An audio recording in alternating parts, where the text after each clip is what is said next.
Okay, I thought I'd give these answers from the rooftop of my place so you can actually see I am in Delhi. I'm not just pretending. Yeah, so really good questions. A-block questions. What sort of reactions do you get to such personal questions about women's lives?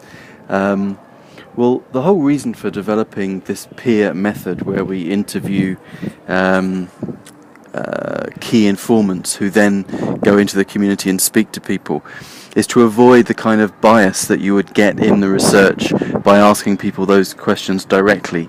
For example, we do a lot of research on sexual behaviour, and if I were to go and ask young men or women about their sexual behaviour, particularly if they're in minority communities, gay or lesbian, transgender, intravenous drug users, the kind of communities that are at high risk from HIV, for example, they simply don't tell you the truth about their behaviour. They tell you what they think you expect to hear. So the advantage of having a key informant method is that you exploit the relationships of trust that members of that community have, and you get them to go into the community and ask the questions, and then they feed that information back to you. And so that avoids this insider-outsider distinction that prevents you getting to the real root of the issue.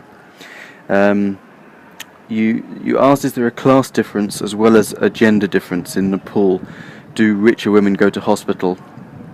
Do hospitals segregate men and women? And is there transport to hospitals? Well, like any society in Nepal, there's a very big variation between rich and poor.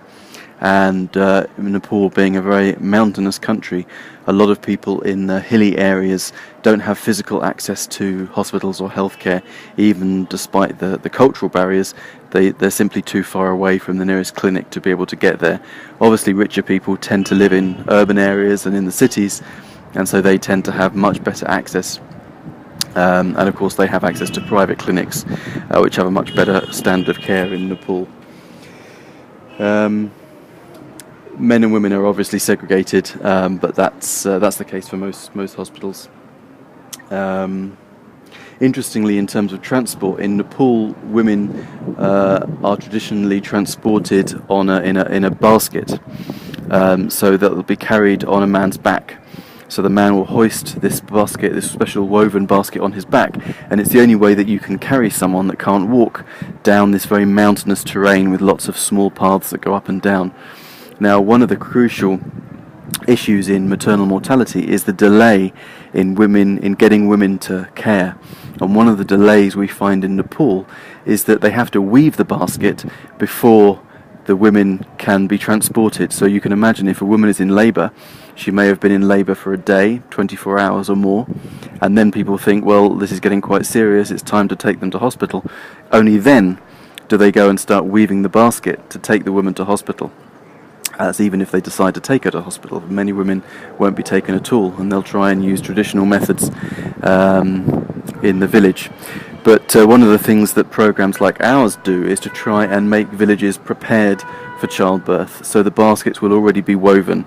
They will already have found emergency transport funds standing by in the village, so that if they have an emergency, they can take the woman. And designing all of these interventions rely on the kind of qualitative research that I've spoken about. If you don't understand what the different barriers are, in terms of the financial barriers, the socio-cultural barriers, and looking at the geographical terrain, etc., you can't plan interventions to try and solve these problems. So this is a good applied example of how qualitative research can be used in conjunction with the kind of surveys that tell you have a problem.